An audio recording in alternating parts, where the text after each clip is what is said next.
आपने कभी विचार किया भगवान शंकर से क्या शिक्षाएं लेनी चाहिए? विशिष्ट बनने के लिए शिष्ट होना है और शिष्ट होने के लिए भगवान शंकर को पकड़ना है। भगवान शंकर से शिक्षाएं लो। आहा, क्या शिक्षाएं? भगवान शंकर से पहली शिक्षा लो समानता। भोले बाबा की पहली शिक्षा है समानता। हमारे महादेव सबको समान देखते हैं, भूत हो, प्रेत हो, जिंद हो, बेताल हो, गंधर्व हो, देवता हो, दानव हो, जो भी भोले बाबा की शरण में आ जाते भोले बाबा सबको गले लगा लेते हैं। बोलो सीताराम सीताराम। ये पहली विशेषता है कि हमें सबको समान देखना चाहिए। हाँ जी अन्ना जी, लेकिन हम लोग तो बड़े खतरनाक लोग हैं। हम लोग आदमी की वैल्यू देख करके स्वागत करते हैं। कोई बड़े लेवल का आए तो मिठाई भी, काजू भी, बर्फी भी, आहा हा।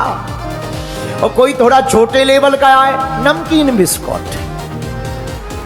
हाँ, और कोई एकदम छोटे लेवल का, चाय पी लो, केवल चाय।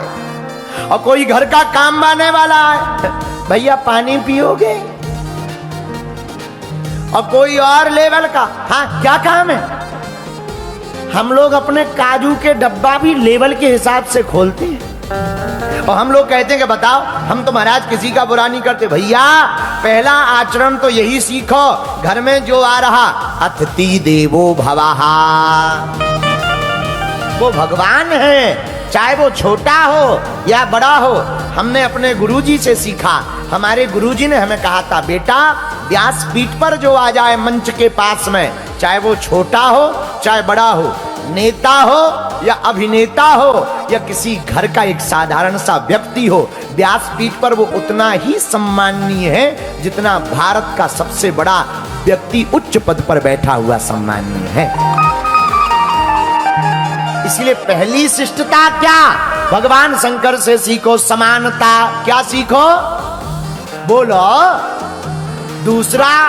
दूसरी शिक्षा भगवान शंकर से क्या लो? जीवन में बैलेंस बनाओ। क्या बनाओ? जोर से बोलो। अगर पत्नी खतरनाक है तो पति को शांत हो जाना चाहिए, और अगर पति थोड़ा तेज है तो देवी जी हमको भी थोड़ा। अब इस तरफ से भी मिसाल छोड़ें और उस तरफ से भी मिसाल छोड़ें तो महाभारत तो होगी ही होगी। उस घर में कोई महाभारत से नहीं बचा सकता है, पर हमारे पास कई माता जी आती, गुरु जी आप ऐसा कोई मंत्र दे दो हमारे घर में शांति रहे। और तो सब है, शांति नहीं है। माता जी शांति तुम्हारी पड़ोसन को नहीं देनी है, शांति तो तुमको ही लानी पड़ेगी।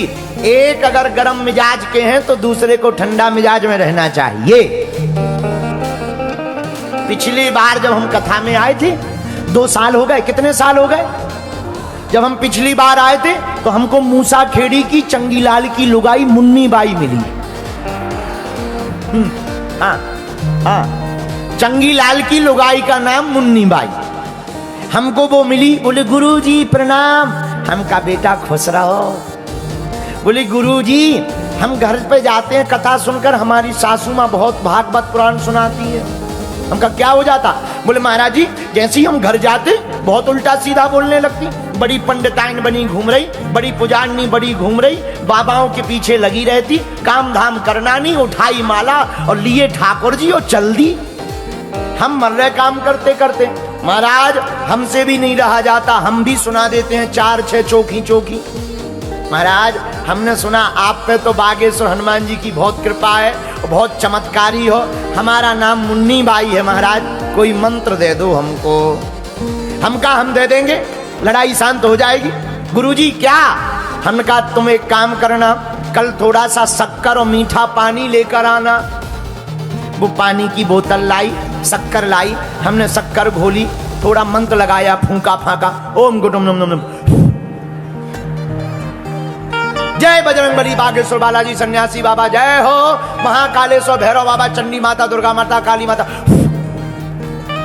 हमने बोतल दे दी, लो घर जाना, मकान में प्रवेश करते ही एक ढक्कन मुंह में रख लेना। शर्त यह है, गले से अंदर नहीं जाना चाहिए, मुंह से बाहर नहीं आना चाहिए।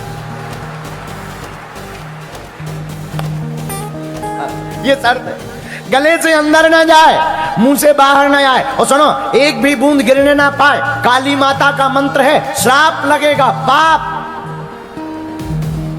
महाराज वो गई और सासू मां तो रोज का प्रवचन सुनाती थी, अग्नि पुराण। जैसे ही प्रवचन गाली उसने दी सासू मां ने, तो ये भी देने ही वाली थी। तब तक वो पानी याद आ गया, एक ढक्कन मुंह में डाला। अब कुछ नहीं आई, बोलना तो बहुत चाह रही, पर गुरुजी ने कहा था पीना है नहीं, बाहर भी नहीं करना। 1.5-2 घंटा बाद सासू मां को लगा के बहू सुधर गई। 2-4 दिन यही चला। 5वें दिन तो सासू मां ही बोली, एक बात बता, आजकल कौन बाबा की कथा सुन रही है? कौन बाबा की कथा सुन रही है? तो धीरे से बोली, बागेश्वर बाबा की। बोले बड़ी कृपा है, मुझे भी ले चल। जब 9वें दिन हम जब यहां से जाने लगे, तो वो हमारे पास आई मुन्नी बाई मूसा खेड़ी की। बोली गुरुजी आप चले जाओगे, पानी खत्म हो जाएगा, ये जल मंत्र वाला, फिर क्या करेंगे? हम का तुम्हारे घर में नल आता है? बोले हाँ गुरुजी। हम का थोड़ा नल का पानी भर लिया करो, शक्कर स्वाद के हिसाब से डाल लिया करो, थोड़ा केसर वेसर डाल लिया करो, थोड़ा सा जल बचा करे तो उसमें मिला लिया करो, मंत्र सदा काम करेगा। भैया जल तो बहाना था, असलियत में उसके मुंह को चुप कराना था, और चुप होते ही उसके घर की महाभारत बंद हो गई। बोलो सीताराम, जोर से बोलो सीताराम। ये भगवान शंकर की दूसरी विशेषता, दूसरी शिक्षा क्या? घर में बैलेंस बनाकर रखना। शंकर जी बैलेंस कैसे बना के रखते जरा देखिएगा। शंकर जी के गले में विष है, सिर पर गंगा है, लेकिन दोनों एक ही जगह रहती हैं। दोनों एक मिल नहीं पाते, पर दोनों एक ही घर में रहती। भगवान शंकर के गले में सांप, और गणेश जी का वाहन क्या है? बोलो बोलो बोलो। और सांप किसको खाता है? लेकिन दोनों एक ही घर में रहते हैं। बैलेंस देख लो। अच्छा, शंकर जी का एक बेटा है कार्तिकेय। कार्तिकेय का वाहन है मयूर। क्या है? और शंकर जी के गले में क्या है? सांप। मयूर किसको खाता है? सांप को। लेकिन दोनों एक ही घर में रहते हैं। बैलेंस देख लो। तीसरा, भगवान भोले बाबा का वाहन क्या है?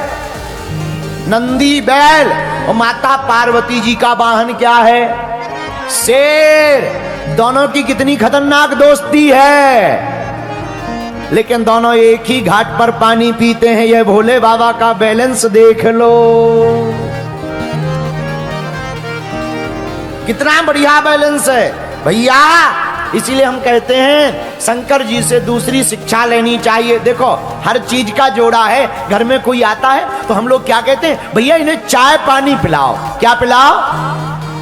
चाय गरम है, पानी ठंडा है जोड़ा के नहीं? हम लोग कहते हैं भैया जरा काजू किशमिश लाओ।